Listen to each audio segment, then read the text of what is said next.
Nesta experiência vamos utilizar o motor de Stirling, que está aqui à nossa frente, para funcionar como máquina térmica, ou seja, nós vamos aquecer um gás via uma lamparina. O aquecimento do gás irá realizar trabalho que dá um movimento de rotação ao motor e estabelece um ciclo de transporte do gás da zona quente para a zona fria, depois novamente zona quente, zona fria, fazendo com que o gás esteja sempre a receber calor da lamparina, a dissipá-lo sob a forma de trabalho, voltando a receber calor da lamparina e a dissipá-lo sob a forma de trabalho. Essa parte funciona como uma máquina térmica. No entanto, o motor de Stirling também pode funcionar como bomba de calor ou refrigerador. Nós vamos estudar esses três ciclos, ou essas três montagens possíveis para o motor de Stirling. Vamos ainda agora talvez olhar com um bocadinho mais de detalhe como é que os elementos do motor se movem. Portanto, nós temos aqui o que se chama o volante do motor. Temos aqui um motor elétrico que não faz parte do motor de Stirling, apenas está aqui para nós convertermos o movimento de rotação através deste motor elétrico em energia elétrica e podemos medir a potência de energia elétrica que o motor está a produzir por acoplar o movimento mecânico ou um movimento que deste motor elétrico tem um ímã permanente e tem uma bobina e fazendo variar o fluxo do campo magnético na bobina pelo movimento de rotação criamos uma corrente elétrica. Portanto, este motor que aqui está, na primeira parte, na parte em que ele irá funcionar como máquina térmica, não terá influência. Vai receber, o motor de Stirling faz trabalho e esse trabalho é transmitido a este motor e converte em energia elétrica. Ora, como é que funciona como máquina térmica? Temos aqui um pistão que, se eu rodar o volante, vocês podem observar que aumenta o volume e novamente diminui o volume. Portanto, ele funciona em termos deste cilindro que aqui está. Tem este curso em que tem uma variação de volume para o mínimo, entre o mínimo e o máximo.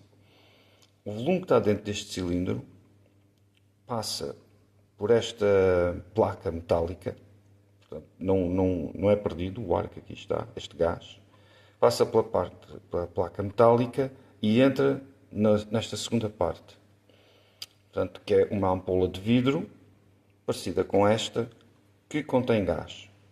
No interior desta ampola existe um outro pistão. Se eu rodar, consegue-se ver esse pistão a rodar. E esse pistão, portanto, está desde aqui até aqui, a parte final.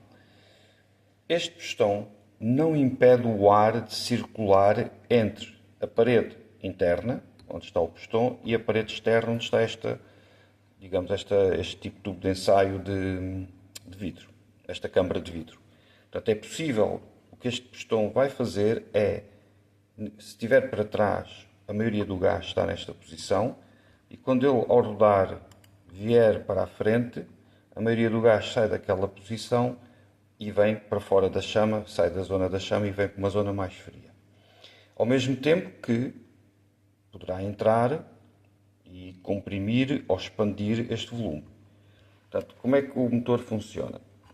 Como motor.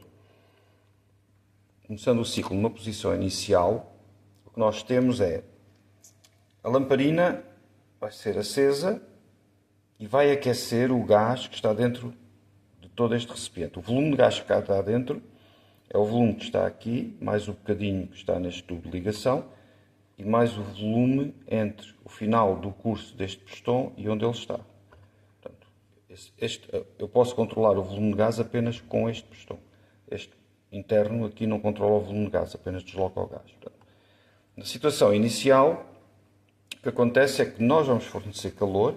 O que é que acontece quando se fornece calor a um gás? A pressão aumenta e ele vai fazer, essa pressão vai se sentir em todas as paredes do recipiente, inclusive nas paredes móveis. Esta é a única parede que vai sentir a pressão porque, como eu disse, este pistão interior e a parte exterior permitem a passagem de gás. Portanto, a pressão é igual em todos os lados, não vai haver produção de trabalho líquido. Mas este pistão mais pequeno vai sentir a pressão do gás e vai se expandir, vai ser empurrado para fora. E o volume de todo o circuito este é aumentado por desta parte onde está o gás e esta, todo o volume total é aumentado devido ao movimento deste pistão. Neste movimento o pistão realiza trabalho. Portanto, no movimento em que o gás se expande, o pistão vem para fora, é empurrado para fora, realiza trabalho. O que é que ele faz com esse trabalho? Temos aqui um conjunto, é uma roda de inércia e um conjunto de bielas que estão organizadas por forma a que quando o cilindro se expande, quando o gás interno se expande e o cilindro se move para trás, ele empurra estas rodas de inércia. E como são rodas de inércia, o momento de inércia delas é elevado, ou relativamente elevado, ao ponto de que, quando o pistão chega ao fim do seu curso, as rodas continuam elas com o movimento. Elas têm força, têm inércia suficiente para continuar com o movimento. Esse movimento entra no ciclo seguinte, em que o gás que está nesta câmara, o volume desta câmara vai ser diminuído, portanto, de certa forma o gás é um pouco comprimido, e o pistão atinge novamente a posição que estava inicialmente. Ora, acontecem outras coisas em paralelo quando ele se expande. Vamos começar do início, aqui, parte inicial. Portanto, como estava a explicar, o gás é aquecido, vai haver uma expansão e a rotação é nesta direção, a expansão vai-se dar, este pistão vem para trás e o que é que está a acontecer a este outro pistão interior? Ele ainda não está em movimento, ele começou um bocadinho à frente, aliás, começou um bocadinho aqui à frente. À medida que aquele pistão faz trabalho e a roda de inércia começa a rodar, reparem, o pistão interno mal se move. Mas, quando este pistão chega ao curso máximo, e pelo movimento que foi induzido às rodas de inércia, o sistema continua a rodar e este pistão agora, enquanto aquele quase que se mantém imóvel, não está totalmente imóvel, mas o que este pistão faz é deslocar-se para a frente. E ao deslocar-se para a frente, o gás quente que aqui está é traduzido para uma zona mais fria. Estão a ver? Ele vai-se chegar toda à frente. Ao mesmo tempo que este pistão está a comprimir todo o volume. E vai chegar a uma situação em que temos um volume mínimo do sistema. Nesta situação de volume mínimo, antes desta, reparem, este pistão tem o gás todo na zona fria, praticamente, e quando chega à situação de volume mínimo, ele ocupa uma posição intermédia. O passo seguinte é, se isto continuar a rodar, este pistão que se chama de deslocamento do gás, retira todo o gás da parte fria. Este pistão também, que é o de trabalho, está no volume mínimo, portanto, todo o gás que estava na zona fria é transportado para a zona quente, para receber calor novamente. E o processo repete-se. O gás quente faz expandir o interior, o volume interior, que faz pressão sobre este pistão, que faz trabalho sobre a roda de inércia, que a põe a rodar, e o movimento de rotação da roda de inércia é agora usado para transportar o gás quente para a zona fria. Há aqui um trabalho de compressão. Este trabalho vem, digamos, da roda de inércia para o pistão. Portanto, aquele trabalho que ele deu inicialmente, aqui, quando se expandiu, ele vai precisar para comprimir o gás. Só que a compressão agora é feita quando o gás está frio, porque o gás foi transportado da zona quente para uma zona mais fria. Não está frio, mas está bem mais frio do que se estiver ali a receber calor. Isso significa que o trabalho gasto para novamente comprimir o gás é menor do que aquele que o gás deu quando estava quente. Portanto, há um resultado líquido da diferença desses trabalhos que permite que o sistema rode. Nós vamos ver isto a trabalhar, a fazer toda esta rotação. Agora, podemos inverter o processo. Portanto, no nosso caso, o que é que estamos a fazer? Estamos a tirar calor do gás, aproveitar esse calor para uma expansão e depois transportar o gás para uma zona fria, onde fazemos uma compressão, e o trabalho dessa compressão é menor do que foi o da expansão. Mas estamos a falar de retirar calor de uma zona quente para uma zona fria. Ora, se nós, em vez de utilizarmos o calor para mover o motor de Stirling, atuarmos exteriormente, e aqui é que este motor depois é importante, se nós dermos o nosso trabalho ao motor de Stirling, se realizarmos trabalhos fazendo com que ele rode, o resultado líquido vai ser é que somos nós que vamos obrigar a tirar calor desta zona para a zona mais fria.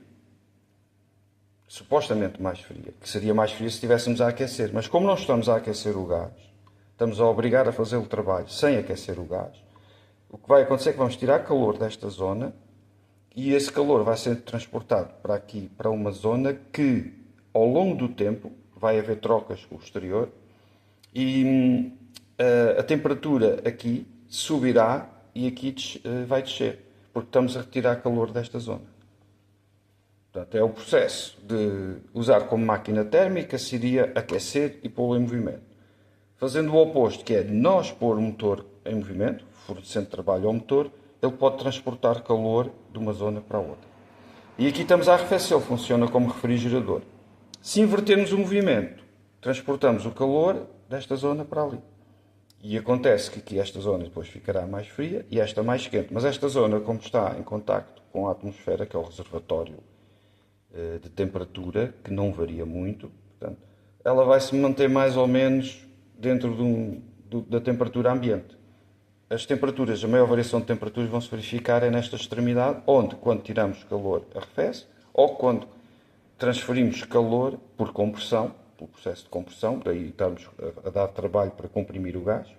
O calor dado ao gás depois, através deste trabalho, é transferido para esta zona e vai-se acumulando. Vai-se acumulando no gás até que fica quente nesta zona e frio naquela. Portanto, vamos verificar esses três modos de operação com o motor de Stirling.